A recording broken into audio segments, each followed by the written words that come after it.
Satu anggota keluarga ini ditemukan tewas secara brutal di rumah mereka. Mereka adalah Cliff dan Christine Walker, serta kedua anak mereka yaitu Jimmy dan Debbie.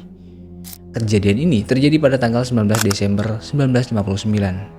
Namun, pada saat kepolisian melakukan penyelidikan hari demi hari, bulan demi bulan, bahkan tahun demi tahun, kasusnya masih juga belum bisa terpecahkan siapa yang tega menghabisi mereka.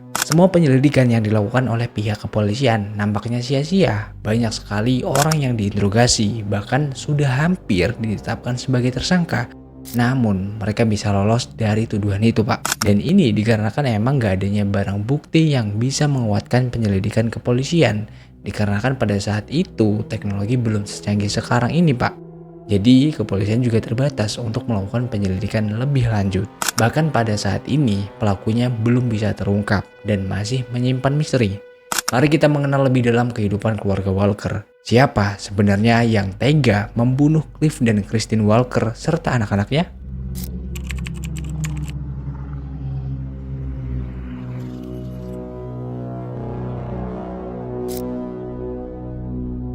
Cliff Walker lahir pada tanggal 16 Oktober 1934 dan sedangkan Evelyn Christine Maris lahir pada tanggal 18 November 1935. Mereka berdua mulai bertemu dan berpacaran sejak menginjak sekolah menengah atas, Pak. Keduanya kemudian menikah pada tahun 1955. Nah, setelah menikah, mereka ini dikaruniai anak pertamanya, yaitu seorang anak laki-laki yang bernama James, yang lahir pada tanggal 24 Agustus tahun 1956. Lalu, kurang dari 1,5 tahun kemudian, pada tanggal 11 Januari 1958, Christine kembali melahirkan anak keduanya, yaitu seorang putri yang mereka beri nama Debbie. Keluarga kecil itu tinggal di pedesaan Osprey, Florida, di sebuah rumah yang terletak di peternakan tempat Cliff bekerja. Christine yang memiliki sifat supel dan sedangkan Walker adalah seorang pekerja keras. Tampaknya mereka ini menjalani kehidupan yang sederhana namun bahagia bersama anak-anak mereka. Walker dan Christine hidup damai di peternakan itu. Sampai suatu hari pada bulan Desember 1959, Walker yang memperoleh penghasilan sekitar $55 per minggu dari pekerjaannya mengelola kawanan ternak di Palmer Ranch. Nah, karena menurutnya penghasilan yang dia punya ini udah mencukupi dan waktu itu dia udah punya mobil Plymouth tahun 1952 yang emang udah agak kusam.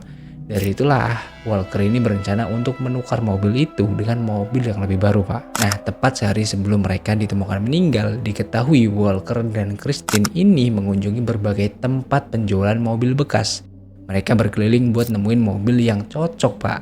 Tapi setelah mengunjungi beberapa showroom, nah di situ mereka belum menemukan mobil yang mereka sukai, Pak. Di satu sisi dan gak diketahui bagaimana kronologinya, pada hari itu Christine ini ngasih tahu ibunya dan ibu mertuanya bahwasanya Walker itu telah berkelahi dengan seseorang di jalan. Dan waktu berkelahi itulah Walker ini katanya mau dibunuh, Pak. Tapi buat rincian dan keadaan pastinya pada saat itu gak dijelasin sama si Christine ini. Ada kemungkinan besarnya orang yang berantem sama Walker ini adalah orang yang kemudian melakukan pembunuhan satu keluarga Walker. Tapi karena pada waktu itu Christine ini lagi-lagi gak bilang siapa orangnya, terus gak nyebutin ciri-cirinya seperti apa, dan dia juga gak ngomong kejadiannya di mana. Jadi setelah pembunuhan dan pada saat kepolisian akan melakukan penyelidikan, mereka ini gak menemukan petunjuk buat menghubungkan pembunuhan keluarga ini dengan perkelahian Walker pada waktu itu.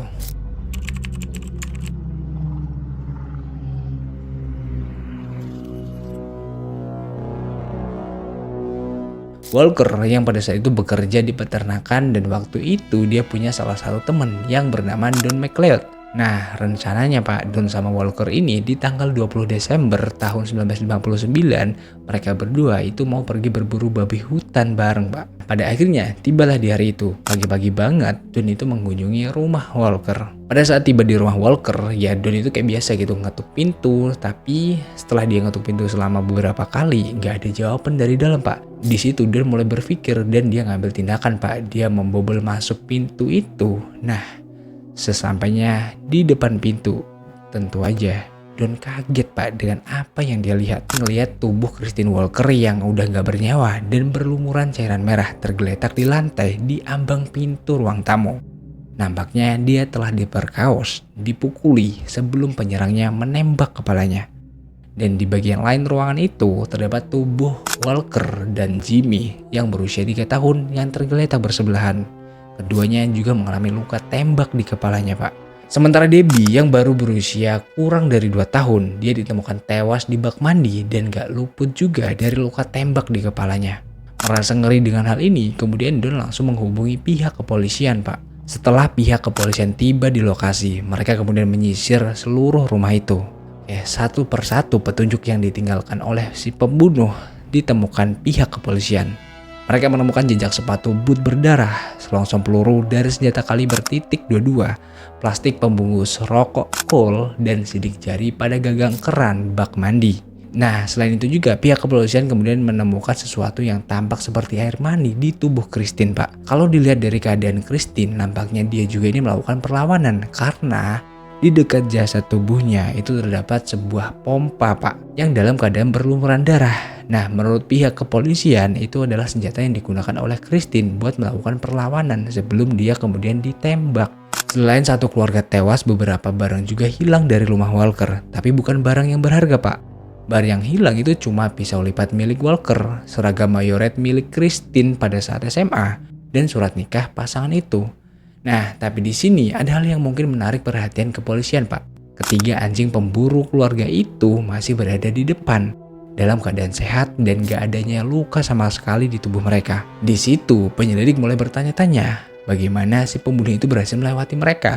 Dan hal ini ditambah barang yang hilang adalah barang-barang pribadi milik keluarga Walker. Nah, dari sinilah pihak kepolisian kemudian berasumsi bahwasanya pembunuhnya kemungkinan mengenal keluarga Walker dan mempunyai ketertarikan dengan Christine.